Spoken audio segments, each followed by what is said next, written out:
मित्रांनो, आजच्या व्हिडिओमध्ये आपण अशा 7 असेट्स विषयी बोलणार आहे जे असेट तुम्हाला ओव्हर द पिरियड श्रीमंत होण्यासाठी मदत करतील. पण त्याआधी आपण थोडंसं ग्राउंड सेट करूयात, थोडीशी जमीन सुपीक करून घेऊयात. क्रिकेट खेळण्याच्या आधी जसं आपल्याला ग्राउंड तयार करायला लागतं तसं मी थोडंसं तुम्हाला बॅकग्राऊंड समजावून सांगतो की असेट्स म्हणजे नेमकं काय असतं आणि ते तयार कसे करायचे असतात. तर तुम्ही rich dad poor dad book वाचलंय का?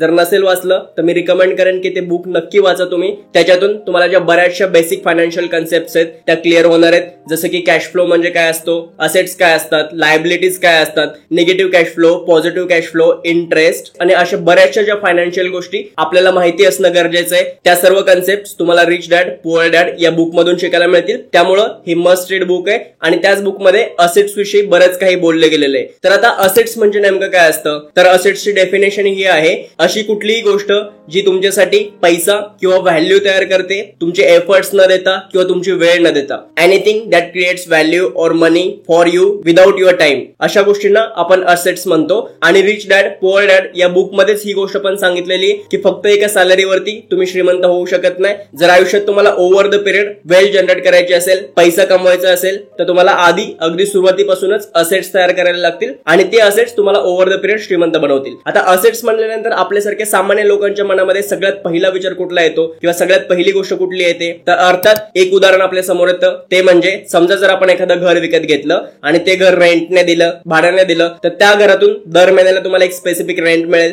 म्हणजे ती प्रॉपर्टी तुम्हाला रेकरिंग रेव्हेन्यू देते, दर महिन्याला काही ना काहीतरी पैसे मिळवून देते, प्लस त्याची व्हॅल्यू वाढत राहणार आहे. म्हणजे आज जर का समजा तुम्ही 50 लाख रुपयांना घर घेतलेलं असेल तर मे बी पुढच्या 10 वर्षानंतर त्याची किंमत 1 करोड रुपये असेल किंवा त्याच्या आसपास कुठेतरी असेल कमी जास्त. याचाच अर्थ काय, त्या गोष्टीची व्हॅल्यू पण वाढते स्वतःची आणि तुम्हाला ती गोष्ट एक रेकरिंग रेव्हेन्यू पण मिळवून देते. अशा गोष्टींना आपण म्हणतो ऍसेट्स. पण अर्थात घर विकत घेणं ही काही सोपी गोष्ट नाहीये. त्याच्यासाठी खूप सारे इनिशियल इन्व्हेस्टमेंट लागेल आणि प्रत्येकालाच ती गोष्ट परवडणारी असेल असं नाहीये. त्यामुळं असे 7 असेट्स जे तुमच्यापैकी प्रत्येक जण तयार करू शकतो आणि त्याच्यासाठी मे बी इतकी मोठी इन्व्हेस्टमेंट तुम्हाला लागणार नाही, ते आपण आजच्या व्हिडिओमध्ये डिस्कस करणार आहे. सूरज थिटे नाव आहे माझं आणि तुम्ही बघायला स्टार्ट केलेत आपण जी फायर सिरीज लॉन्च केलेली आहे त्या फायर सिरीजचा 41वा एपिसोड.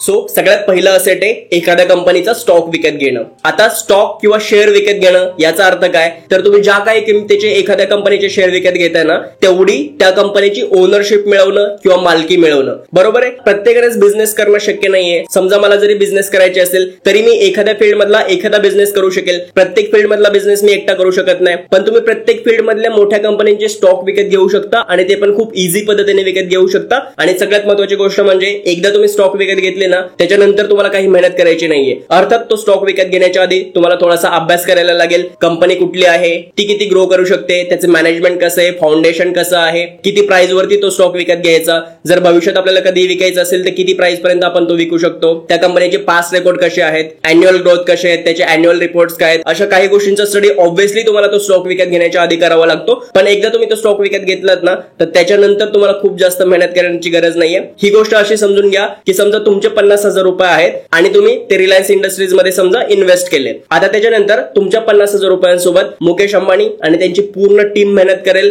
लोक, setup, company, product, sale, purchase हा सगळा बिझनेस त्यांचा आहे. ते बघतील आणि तुम्हाला तुमच्या पैशांवरती रिटर्न्स मिळवून देतील. अर्थात स्टॉक मार्केट व्होलेटाईल असतं, कधी स्टॉक वरती जाऊ शकतो किंवा त्याची प्राइस कमी पण होऊ शकते. या रिस्क असतात स्टॉक मार्केटमध्ये. पण ते पैसे तुम्ही सेव्हिंग अकाउंटवर ठेवले तर ती तर सगळ्यात मोठी रिस्क आहे. सेव्हिंग अकाउंटवाले तुम्हाला फक्त 2.5 ते 3% वार्षिक इंटरेस्ट देतील आणि 6% महागाई वाढते. इन्फ्लेशन किंवा महागाईमुळे तुमचे पैसे सेव्हिंग अकाउंटमध्ये सडतात किंवा ते कमी होत आहेत आणि म्हणूनच स्टॉक मार्केटमध्ये इन्व्हेस्ट करणं हा चांगला ऑप्शन असू शकतो. जस्ट एक्झाम्पल म्हणून बघूयात. इथे ज्या काही शेअर्सची मी नावं घेतोय फक्त उदाहरण म्हणून मी तुम्हाला समजावून सांगतोय. तुम्हाला बेटर अंडरस्टँडिंग मिळेल की स्टॉक वर्क कसे करतात आणि त्याच्यातून आपले पैसे वाढू कसे शकतात. ओके, सो लेट्स से आपण कुठलाही एक स्टॉक घेऊयात. आता आपण रिलायन्स इंडस्ट्रीजचं बोललोच होतो तर रिलायन्सचा शेअर बघूयात आपण. रिलायन्स इंडस्ट्रीज लिमिटेडचा हा शेअर समजा तुम्ही आज आत्ता सध्या त्याची आजची करंट प्राइस आहे 3,108 रुपये आणि 5 पैसे समथिंग आणि आजच्या एका दिवसात तो 3% वाढलेला आहे. जर तुम्ही बघू शकत असाल तर मागच्या आठवड्यात जर आपण चेक केलं तर साधारण 78 रुपयाने त्याची प्राइस वाढली. म्हणजे 3% मागच्या आठवड्याभरात त्याने रिटर्न्स दिलेत. जर का तुम्ही मागच्या एका महिन्याचा रेकॉर्ड बघाल 109 रुपयाने तो शेअर वाढलाय अगेन 3.67 समथिंग पर्सेंटचे रिटर्न्स आहेत. मागच्या एका वर्षात जर तुम्ही बघितलं तर 481 रुपीजनी तो शेअर वाढला आणि 18% त्याचे रिटर्न्स आहेत. म्हणजे जर का तुम्ही बँकेत एफडी केली असती तुमच्या पैशांची तर तुम्हाला एफडीने मॅक्झिमम 6 ते 7% रिटर्न्स दिले असते, पण ह्या शेअरने 18% रिटर्न्स दिलेले आहेत मागच्या एका वर्षामध्ये. जर का 3 वर्षांचा तुम्ही रेकॉर्ड बघाल तर 45% त्यांचा CAGR आहे, कंपाऊंडेड अॅन्युअल ग्रोथ रेट. आणि जर का 5 वर्षात तुम्ही बघाल तर 144.69% म्हणजे 144% त्यांची ग्रोथ आहे. 1836 रुपयांनी तो शेअर वाढलेला आहे मागच्या 5 वर्षांमध्ये. म्हणजे जर का समजा तुम्ही 50,000 रुपये इन्व्हेस्ट केले तर ते 50,000 रुपये साधारण 1.25 लाख रुपयांच्या वरती त्याची व्हॅल्यू असती. हा त्याचा अर्थ आहे. जर का आपण अजून दुसरे शेअर बघितले, रिलायन्स इंडस्ट्रीचा बघितला, समजा आपण तोच टायटनचा बघूयात. टायटन पण टाटांची कंपनी, वॉचची कंपनी आपल्या सगळ्यांना माहिती आहे. टाटांचा जर शेअर बघितला तर आजच्या दिवशी 24 रुपयाने शेअरची व्हॅल्यू कमी झाली, म्हणजे 0.72% ती कमी झाली. त्या शेअरची करंट प्राइस आहे 3336 रुपये समथिंग. जर का तुम्ही तेच एका महिन्यामध्ये बघितलं तर साधारण 2 ते 2.5% त्याने रिटर्न्स दिलेत. 76 रुपयांनी तो शेअर वाढलेला आहे. एका वर्षात जर आपण बघितलं तर 9.75% रिटर्न्स आहेत, म्हणजे 10% आसपास. आणि 3 वर्षात जर का आपण बघितलं तर 89.66% रिटर्न्स आहेत. आणि 5 वर्षात जर का तुम्ही बघितलं तर 152.53% रिटर्न्स आहेत टायटनचे. तेच जर का समजा अजून एखाद्या फील्ड मधली तुम्ही चांगली कंपनी बघितली, जसं की आपण एशियन पेंट्स बघूयात पाहिजे तर. एशियन पेंट्स बघूयात आपण. एशियन पेंट्स मध्ये जर का तुम्ही बघाल तर साधारण आजच्या एका दिवसामध्ये 9 रुपयाने तो शेअर वाढला 0.3 समथिंग पर्सेंटने. आणि एका महिन्यामध्ये जर बघितलं तर 1-2% आसपास त्याचे रिटर्न्स आहेत. एका वर्षात जर तुम्ही बघितलं तर हा 12% मायनस आहे. हे पण मी तुम्हाला बोललो होतो की स्टॉक मार्केट व्हॉलेटाईल आहे, त्यामुळे ह्या गोष्टी पण होऊ शकतात. थोडासा पेशन्स आपल्याला ठेवायला लागू शकतो. 3 वर्षात जर बघितलं तर 3 वर्षात अगेन 3% टोटल लॉस मध्ये येतो शेअर. आणि जर का 5 वर्षांमध्ये तुम्ही बघाल, म्हणजे आता 2024 मध्ये आणि लॉकडाऊनच्या आधी किंवा लॉकडाऊनच्या पिरियडमध्ये जर कुणीतरी 2019 मध्ये ह्याच्यामध्ये इन्व्हेस्ट केलेले असते तर त्याला 116% रिटर्न्स मिळालेले असते, म्हणजे डबल पेक्षा जास्त. म्हणजे 100 रुपयांवरती 116 रुपयांचे रिटर्न्स मिळालेले असते तुम्हाला तुमच्या पैशांवरती 5 वर्षांच्या टेन्युअर मध्ये. पण हे एक उदाहरण पण आपल्याला चांगलं बघायला मिळालं की 3 वर्षात पण तो शेअर 3% लॉस मध्ये, एका वर्षात तर जवळजवळ 12 ते 13% लॉस मध्ये. तर अशा पद्धतीने कुठल्याही कंपनीचा जर का तुम्ही स्टॉक बघाल तर ओव्हर द पिरियड त्याने चांगले रिटर्न्स दिलेले आहेत. मे बी जर का जास्त रिस्की ऑप्शन्स आपण ट्राय नाही केले, चांगल्या कंपन्यांमध्ये आणि चांगल्या स्टॉक्स मध्ये जर का तुम्ही इन्व्हेस्ट केले आणि लॉंग टर्म साठी इन्व्हेस्ट केले तर खूप चांगले रिटर्न्स आपल्याला या ठिकाणी मिळू शकतात. मी तुम्हाला काही उदाहरणं आता दाखवली, अर्थात ते रिकमेंडेशन्स नाहीयेत, परत एकदा सांगतोय.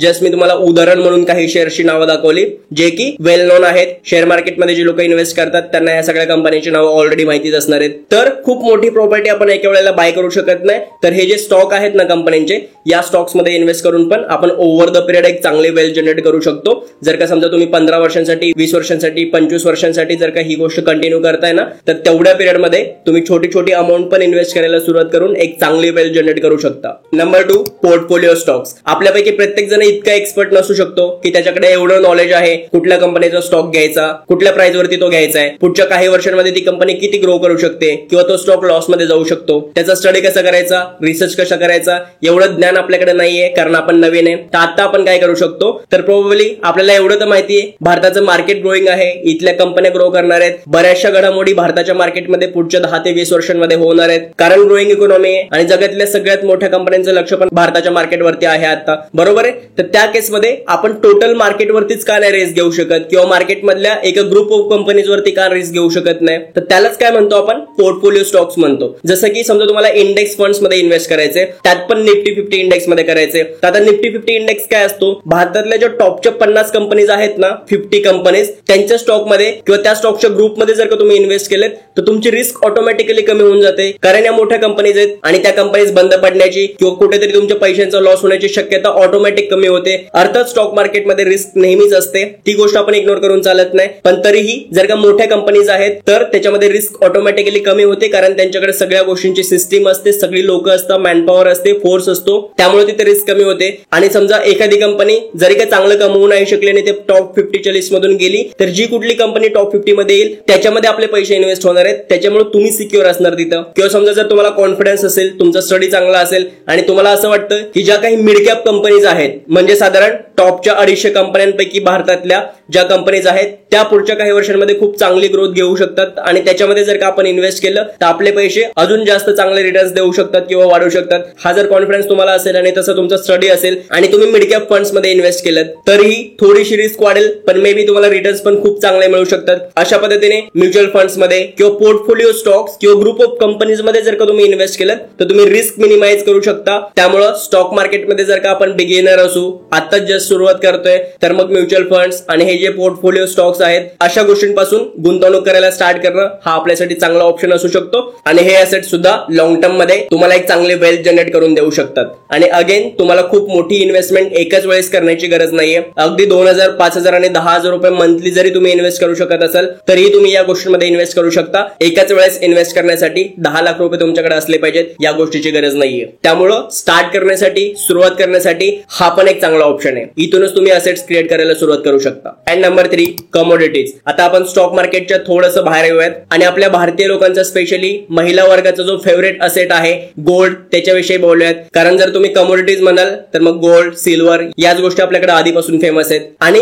गोल्ड हा एक अंडरलाईन असेट पण होता खूप मोठ्या वेळेसाठी. म्हणजे जर तुम्हाला माहिती असेल तर आधी प्रत्येक देश जेवढे पैसे प्रिंट करू शकायचं ना त्यांच्या सर्व्हायवलसाठी, ते पण त्यांच्याकडे सोनं किती आहे या गोष्टीवरती डिपेंड करायचं. आणि जेवढ्या प्रमाणामध्ये त्यांच्याकडे सोनं आहे ना, फिजिकल गोल्ड, तेवढ्याच प्रमाणामध्ये तो देश पैसे प्रिंट करू शकायचा, त्यांची करन्सी प्रिंट करू शकत होता. 1970 पर्यंत साधारण इतकं जास्त महत्व सोन्याचं होतं. आणि आजच्या तारखेत पण जर तुम्ही बघाल तरी पण भारतामध्ये आणि भारतातल्या स्त्रियांकडे सगळ्यात जास्त फिजिकल गोल्ड कॅरी केलेलं आहे. पण आता ही जी वेळ आहे ना, आजचा जो काळ आहे, तिथं फिजिकल गोल्ड कॅरी करणं किंवा ते विकत घेणं, सोनाराच्या दुकानातून जाऊन 1 तोळा सोनं जे आपण विकत घेतो ना तसं सोनं विकत घेणं, याला इन्व्हेस्टमेंट म्हणता येणार नाही. कारण त्याची कॉस्ट पण डिप्रिशिएट होणार आहे. त्या गोल्ड ज्वेलरीचे मेकिंग चार्जेस लागतात, त्याची झीज होते, अशा बऱ्याचशा गोष्टी त्याच्या पाठीमागे असतात. आणि प्लस जर का तुम्ही खूप मोठ्या प्रमाणामध्ये फिजिकल गोल्ड परचेस केलं तर तुम्हाला बँकेचं लॉकर वगैरे या गोष्टींचे पण चार्जेस वेगळे पे करायला लागतात. त्यामुळं फिजिकल गोल्ड हा काही तुमचा असेट आजच्या काळात होऊ शकत नाही. त्यातून तुम्ही खूप पैसे कमवाल हेही होऊ शकत नाही. मग काय ऑप्शन आहेत गोल्ड परचेस करण्याचे? कारण गोल्ड ही पण एक चांगली इन्व्हेस्टमेंट आहे अजूनही, जरी का काही पॅरामीटर्स बदललेले असले गोल्ड विषयी तरी सुद्धा. मग आपल्याला काय करायचंय, ह्याच्यावरती ऑलरेडी मी 2 व्हिडिओ बनवलेले आहेत. एक बनवलेला आहे SGB वरती, सोवरेन गोल्ड बॉन्ड्स, ते कधी परचेस करायचे, कुठून परचेस करायचे, कसे परचेस करायचे, किती प्राइस वरती परचेस करायचे, या सगळ्या गोष्टी मी त्या व्हिडिओमध्ये डिस्कस केलेल्या आहेत. जर का तुम्ही अजून बघितला नसेल तर तो व्हिडिओ नक्की बघा. त्याच्यानंतर सोन्यामध्ये गुंतवणूक करण्याचे 6 पद्धती किंवा 6 मार्ग याच्यावरती पण मी व्हिडिओ बनवलेला आहे. तरी पण आता शॉर्ट मध्ये सांगतो, तुम्हाला जर गोल्ड खरेदी करायचं असेल ना तर एक तर डिजिटल गोल्डच खरेदी करा. कारण त्याच्यावरती डिप्रिशिएशन कॉस्ट, मेकिंग चार्जेस असल्या कुठल्याही गोष्टी लागत नाहीत. जे रिटर्न्स, जे सोन्याचे भाव वाढलेले आहेत त्याच प्रमाणामध्ये तुम्ही आज खरेदी केलेल्या इतक्याच ग्रामची व्हॅल्यू तुम्हाला पुढे जाऊन मिळणार आहे. सो डिजिटल गोल्ड खरेदी करा. त्याच्यापेक्षा जास्त बेटर ऑप्शन आहे SGB खरेदी करा, सोवरेन गोल्ड बॉन्ड ज्याला आपण म्हणतो. त्याच्यावरचा सेपरेट व्हिडिओ मी बनवलेला आहे, तो बघून घ्या एकदा. तुम्हाला त्यातून पण बरीचशी क्लॅरिटी मिळेल. पण ऍज अ असेट तुम्ही गोल्डचा विचार करू शकता. लॉंग टर्म मध्ये त्याच्यातून पण तुम्हाला बराचसा प्रॉफिट होऊ शकतो. त्यामुळे गोल्डमध्ये इन्व्हेस्टमेंट ही सुद्धा चांगली इन्व्हेस्टमेंट आहे आणि तो पण तुमच्यासाठी एक असेट असणार आहे. Number 4, real estate. नावच रिअल इस्टेट आहे ना. आणि जगातली जी काही श्रीमंत माणसं आहेत ना, सगळ्यात जास्त श्रीमंत माणसं, त्यांची मेजर इन्व्हेस्टमेंट ही रिअल इस्टेट मध्ये असते. आणि आपल्या भारतीय लोकांचा तर फेवरेट ऑप्शन आहे. आपल्याकडे जर का समजा पैसे आले, माझ्याकडे आज जर का समजा 40-50 लाख रुपये बँकेत पडून आहेत, तर सगळ्यात पहिला थॉट माझ्या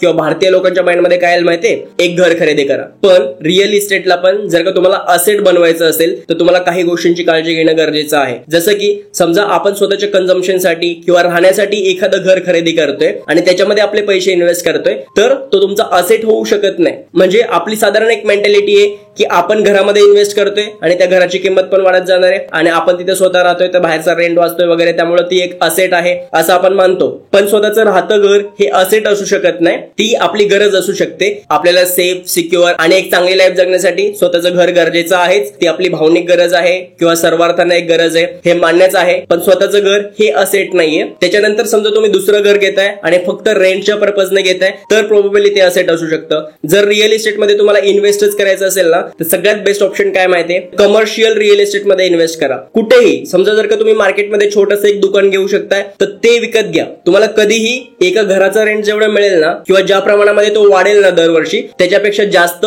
त्या शॉपचा रेंट वाढेल. कारण ते मार्केट प्लेस आहे, कारण ती कमर्शियल प्रॉपर्टी आहे, तिथे कुणीतरी बिझनेस करणार आहे आणि त्याच्यातून तो प्रॉफिट कमवणार आहे. त्यामुळे त्या प्रॉपर्टीचे रेट्स पण खूप जास्त चांगल्या पद्धतीत वाढतील आणि तुम्हाला तिथून रेंट पण चांगला मिळेल. अगदी छोटीशी जागा असेल तर तुम्हाला एटीएम साठी बँकांना वगैरे देता येईल. समजा जर ठीकठाक जागा आहे तर एखादा ऑफिस स्पेस वगैरे होऊ शकतो. अशा बऱ्याचशा कारणांसाठी कमर्शियल प्रॉपर्टी वापरात येऊ शकते आणि तुम्हाला एक रेसिडेन्शियल प्रॉपर्टी जेवढा पैसा कमवून देईल ना त्यापेक्षा बऱ्याचशा प्रमाणामध्ये जास्त पैसा एक कमर्शियल प्रॉपर्टी कमवून देईल. त्यामुळं ऍज अ असेट जर का तुमच्याकडे पैसे असतील इनिशियल इन्व्हेस्टमेंट करण्या इतके, तर नेहमी कमर्शियल प्रॉपर्टी परचेस केली पाहिजे रेसिडेन्शियल पेक्षा पण. अर्थात मला ह्याच्यावरती जास्त बोलण्याची गरज नाहीये. Real estate as an asset ही भारतातल्या लोकांची सगळ्यात पहिली पसंती आहे, पण विथ द फॅक्ट की त्याच्यासाठी इनिशियल इन्व्हेस्टमेंट मोठी लागते. Okay, number 5. आता आपण थोडंसं डाऊन येऊयात. रिस्की असेट पण बघितले आपण, महागातल्या गोष्टी पण बघितल्या, जसं की स्टॉक मार्केट बघितलं, घर बघितलं, गोल्ड बघितलं, सगळं झालं. आता आपण येऊयात स्वतःवरती. तुमच्यामध्ये ज्या स्किल्स आहेत किंवा तुमचं जे नॉलेज आहे ते पण तर एक असेट आहे. त्याच्यामधून सुद्धा काहीतरी मॉनिटरी व्हॅल्यू आपण जनरेट करू शकतो, बरोबर. आणि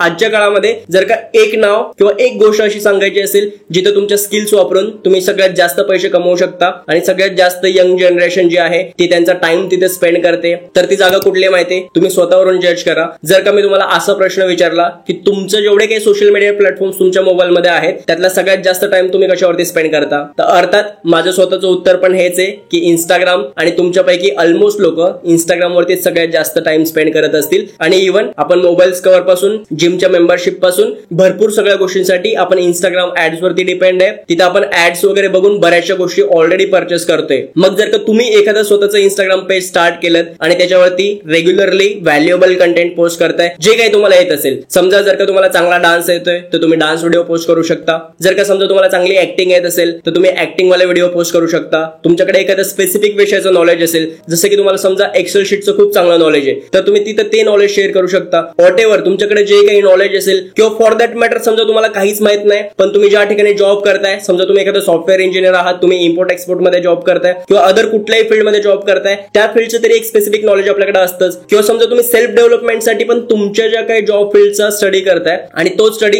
जर का तुम्ही रेकॉर्ड करून शॉर्ट्स व्हिडिओ मध्ये इंस्टाग्रामवरती जर टाकलात ना, तर त्यालाही आज ऑडियन्स आहे, कारण तुमच्या फील्डमध्ये काम करणारी लोक कमी नाहीयेत. अशी कुठलीही गोष्ट आणि कुठलंही कंटेंट घेऊन जर का तुम्ही एक इंस्टाग्राम पेज ग्रो करू शकलात ना, तर तो पण तुमचा एक सगळ्यात मोठा असेट सिद्ध होऊ शकतो पुढच्या काही वर्षांमध्ये किंवा काही महिन्यांमध्ये सुद्धा. 1 लाख जर का तुमच्या इंस्टाग्रामवर फॉलोअर्स असतील तर तुम्ही बरेचसे जे इंस्टाग्राम युजर्स आहेत ना, जे सिरियसली आणि डेडिकेटेडली हे काम करतात, ते साधारण तुमची जी एक ऍव्हरेज सॅलरी आहे ना त्याच्यापेक्षा जास्त पैसे दर महिन्याला कमवतात. आणि तुम्ही जेवढा वेळ देताय त्या कंपनीसाठी, जेवढी मेहनत घेताय ना, कदाचित त्याच्यापेक्षा कमी मेहनत घेऊन. कारण इंस्टाग्रामवरती 1 लाख लोक तुम्हाला फॉलो करणारे आहेत. जर का समजा तुमच्या 1 लाख फॉलोअर्स पैकी 50,000 फॉलोअर्सला जर का तुम्ही प्रत्येकी 10-10 रुपयांच्या जरी वस्तू विकू शकलात ना हाफ लोकांना, तरीही तुम्ही 5 लाख रुपयांचा बिझनेस करताय, ज्याच्यामध्ये खूप मोठं पोटेन्शियल आहे. त्यामुळं जर का तुम्हाला वाटतं की तुमच्याकडे काहीतरी नॉलेज आहे, काहीतरी स्किल आहे, काहीतरी असं आहे जे मी लोकांना दाखवू शकतो, त्याच्यातून लोकांचं मनोरंजन होऊ शकतं, त्याच्यातून लोकांना थोडंसं मोटिवेशन मिळू शकतं किंवा लोकांच्या ज्ञानामध्ये थोडीशी भर पडू शकते, तर तुम्ही एक Instagram page as an assets नक्कीच चालू करू शकता. आणि त्याच्यासाठी तर कुठलीच इन्व्हेस्टमेंट लिटरली गरजेची नाहीये. तुम्ही स्वतःच एक इन्व्हेस्टमेंट आहात, तुमचं नॉलेज एक इन्व्हेस्टमेंट आहे. तुमच्याकडे ऑलरेडी प्रत्येकाकडे मोबाईल आहे. इंस्टाग्राम अकाउंट चालू करणं ही फ्री गोष्ट आहे, त्याच्यासाठी तुम्हाला कुठलेच पैसे पे करायचे नाहीत. आणि कंटेंट ते मात्र तुम्हाला करायला लागेल, थोडासा वेळ इन्व्हेस्ट करायला लागेल, थोडंसं एडिटिंग शिकायला लागतील, थोड्याशा गोष्टी शिकून घ्यायला लागतील.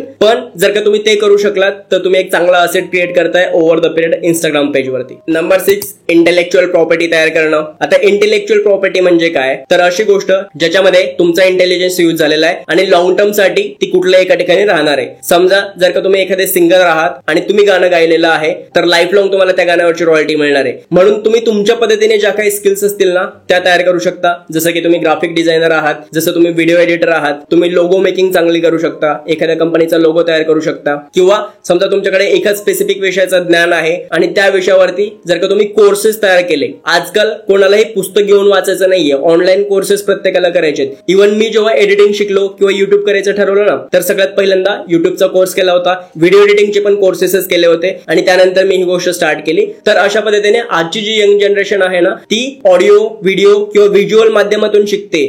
आधीसारखं फक्त शाळा किंवा लायब्ररी किंवा पुस्तक हे एकच माध्यम त्यांच्यासाठी उरलेलं नाहीये. त्याच्यामुळं तुम्ही तुमच्या स्किल्सचा वापर करून एक इंटेलेक्च्युअल प्रॉपर्टी तयार करू शकता आणि ती ओव्हर द पिरियड तुमच्यासाठी पैसे कमवून देणारी मशीन सिद्ध होऊ शकते. जर का समजा याच्यापैकी कुठली स्किल तुमच्याकडे आत्ता नाहीये पण तुम्हाला कुठल्याही एका स्किलमध्ये इंटरेस्ट आहे आणि तुम्ही जर का ती शिकायचं ठरवलं तर किती वेळ लागेल असा? 2 महिने, 3 महिने, 6 महिने. जर का रोज 1 ते 2 तास तुम्ही त्या स्किल्स वरती काम कराल ना तर कुठलीही स्किल 6 महिन्याच्या आतमध्ये तुम्ही ह्याच्यापैकी डेव्हलप करू शकता आणि तुम्ही त्या गोष्टीवरती लिटरली काम पण करायला स्टार्ट करू शकता. हा माझा स्वतःचा सुद्धा अनुभव आहे. मी इंस्टाग्राम वरती काम करायला लागून किंवा इव्हन युट्यूब चॅनल स्टार्ट करून पण 1 वर्ष आता होणार आहे आणि ऑलरेडी बरेचसे प्रमोशनचे मेल पण येतात किंवा युट्यूबचं पण चॅनल ऑलरेडी माझा मॉनिटाईज झालेलं आहे. तर अर्थात तुम्ही पण जर का स्टार्ट केलेत आणि त्याच्यावरती कंटिन्युअसली आणि कन्सिस्टंटली मेहनत घेत राहिलात ना, तुम्ही सुद्धा ग्रो करू शकता आणि त्याच्यातून चांगले पैसे कमवू शकता. आणि इंटेलेक्च्युअल प्रॉपर्टी ही लॉंग टर्म राहते आणि लॉंग टर्म पर्यंत तुम्हाला पैसे कमवून देणार असते. त्यामुळे इंटेलेक्च्युअल प्रॉपर्टी हा तुमचा एक असेट असू शकतो. आणि नंबर 7, यावरच्या 6च्या 6 असेट्स पेक्षा जास्त इम्पॉर्टंट जर कुठला असेट असेल ना, तर तो आहात तुम्ही स्वतःमध्ये इन्व्हेस्ट करणं. ही सगळ्यात मोठी आणि महत्वाची गुंतवणूक असू शकते. स्वतःच्या फिजिकल हेल्थमध्ये, मेंटल हेल्थमध्ये, स्पिरिच्युअल हेल्थमध्ये, स्वतःच्या लर्निंग्स वरती आपण वेळ आणि पैसा हा इन्व्हेस्ट केला पाहिजे. ह्याचा एक दुसरा अँगल पण मी तुम्हाला सांगतो. आपण जेव्हा आपल्या 20s मध्ये असतो ना, आपण लिटरली आपल्या शरीराला अब्यूज करत असतो. म्हणजे काहीही खातो, केव्हाही खातो, ना खाण्याची वेळ आहे, ना झोपण्याची आहे, ना उठण्याची आहे. कुठल्याच गोष्टींचं तारतम्य आपण पाळत नाही. ना बॉडीकडे लक्ष देतो, ना मेंटल हेल्थकडे लक्ष देतो. आणि याचे परिणाम पण आपल्याला लगेच आपल्या 20s मध्ये दिसत नाहीत. बॉडीला पण डॅमेज व्हायला किंवा बॉडी प्रॉब्लेम्स द्यायला पण काही वेळ लागतो. जेव्हा आपण आपल्या 30s मध्ये जातो किंवा लेट 30s मध्ये जातो, तेव्हा आपल्याला ऍक्च्युअल प्रॉब्लेम स्टार्ट होतात. कितीतरी लोक तुम्ही बघाल ज्यांना ब्लड प्रेशर, डायबिटीज किंवा अजून जे काही लाईफस्टाईल डिसीज आहेत ना, ते ऑलरेडी स्टार्ट झालेले आहेत. त्यामुळे आता पैसे कमवण्याच्या नादामध्ये तुम्ही नाईट शिफ्ट करताय खूप जास्त. अर्थात ते तुमचे नीड्स आणि पर्सनल चॉईस पण आहे. पण मी एक जनरल गोष्ट सांगतोय, ती गोष्ट करून तुम्ही तुमच्या बॉडीवरती स्ट्रेस टाकताय, तुमची स्लीप सायकल बिघडते. आणि बरेचसे माझे स्वतःचे मित्र बघितलेले आहेत मी, ज्यांना या गोष्टीचा त्रास होतोय. अशाच पद्धतीने खूप गोष्टींमध्ये आपण आपल्या बॉडीला ग्रांटेड पकडतो, हेल्थला ग्रांटेड पकडतो. आपण आपल्या मेंटल हेल्थवरती काही काम करत नाही आणि ही गोष्ट पुढे जाऊन आपल्यासाठी त्रासदायक ठरते. आपल्याला हॉस्पिटलचे बिल्स पे करायला लागतात, बरेचसे पैसे पण त्याच्यामध्ये खर्च होतात आणि आपली लाईफ पण डिस्टर्ब होऊ शकते. म्हणून सुरुवातीपासूनच चांगलं खाण्यामध्ये किंवा समजा जिम मध्ये किंवा कुठल्या एक्सरसाइज करण्यामध्ये, आपली बॉडी फिट ठेवण्यामध्ये, मेंटली शार्प आणि स्ट्रॉंग राहण्यामध्ये आपण इन्व्हेस्ट केलं पाहिजे. थोडेसे आपण स्पिरिच्युअल पण असलो पाहिजे, जेणेकरून आपण आपल्या कॅपेबिलिटीज ओळखू शकू आणि त्याच्यावरती काम करू शकू. आपली बॉडी आणि आपलं माइंड हे आपले अल्टिमेट असेट्स आहेत. कारण आपण ज्या सगळ्या गोष्टी वरती डिस्कस केल्या, ह्या आल्या कुठून किंवा ह्याच्यावरती जर काम करायचं असेल तर तुम्हाला लागणार काय? ऑब्व्हियसली तुम्ही स्वतः व्यवस्थित असले पाहिजेत. म्हणून चांगले पॉडकास्ट बघा, चांगले व्हिडिओ बघा, चांगल्या लोकांसोबत राहा, चांगली पुस्तकं वाचा आणि ह्या सगळ्या गोष्टी करून आपण स्वतःमध्ये इन्व्हेस्ट करत असतो. आणि ही इन्व्हेस्टमेंट तुम्हाला बेस्ट रिझल्ट देणार आहे आणि लॉंग टर्म पर्यंत ती देत राहणार आहे. म्हणून स्वतःमध्ये इन्व्हेस्ट करा आणि तुम्ही स्वतः तुमच्यासाठी एक बेस्ट असेट आहात, ही गोष्ट नेहमी लक्षात ठेवा. तर हे होते 7 असेट्स ज्याच्यामध्ये तुम्ही इन्व्हेस्ट करायला स्टार्ट करू शकता, जे लॉंग टर्म मध्ये तुम्हाला एक चांगली वेल्थ जनरेट करण्यासाठी मदत करू शकतात. फक्त एक गोष्ट मित्र म्हणून मी तुम्हाला एक ऍडवाइस देतोय, लवकर श्रीमंत होणं, लगेच आणि खूप जास्त रिटर्न्स पाहिजेत. या ज्या सगळ्या गोष्टी आहेत ना, त्या आपल्याला लवकर श्रीमंत तर नाही बनवत, पण लवकर भिकारी बनवू शकतात. किंवा तुम्ही तुमच्या पैशांसोबत जितकी जास्त रिस्क घ्याल ना, तुम्ही जी काही पैसे इन्व्हेस्ट करताय ना, ते पण गमवण्याची भीती जास्त असते. त्यामुळे इतर कोणावर तरी पटकन विश्वास ठेवून किंवा पैसे डबल करून देणाऱ्या स्कीम्स मध्ये खूप जास्त जर का तुम्हाला कोणीतरी प्रॉमिस करते की नॉर्मल जे काही मार्केट रिटर्न्स देतं त्याच्यापेक्षा बऱ्याचशा जास्त प्रमाणामध्ये जर का तुम्हाला कोणी रिटर्न्स वगैरे प्रॉमिस करत असेल ना, प्रोबेबली त्या गोष्टींची खात्री केल्याशिवाय आपण त्याच्यामध्ये नाही जायला पाहिजे. पैशांसोबत थोडंसं संयमी राहा. आपल्याला सगळ्यांना वेल्थ हवी आहे, पण ती लगेच नाही. तुम्ही त्याच्यासाठी मे बी 10 वर्ष, 15 वर्ष, 20 वर्ष एवढ्या लॉंग टर्म पिरियड साठी प्लॅनिंग करायला पाहिजे. आणि ही गोष्ट आपण तरुण वयातच शिकून घेतली पाहिजे. सो जर का हा व्हिडिओ तुम्हाला आवडला असेल तर व्हिडिओला लाईक नक्की करा. तुमचे अजूनही जर का काही प्रश्न असतील तर कमेंट बॉक्स मध्ये विचारायला विसरू नका. हा व्हिडिओ तुमच्या सगळ्या मित्रांसोबत शेअर करा आणि अशाच माहितीपूर्ण आणि इम्पॉर्टंट व्हिडिओसाठी आपलं चॅनल सबस्क्राईब करायला विसरू नका. आपण पुन्हा भेटूयात पुढच्या व्हिडिओमध्ये. तोपर्यंत आपली आणि आपल्या सगळ्या माणसांची काळजी घ्या. This is Suraj Thite signing of.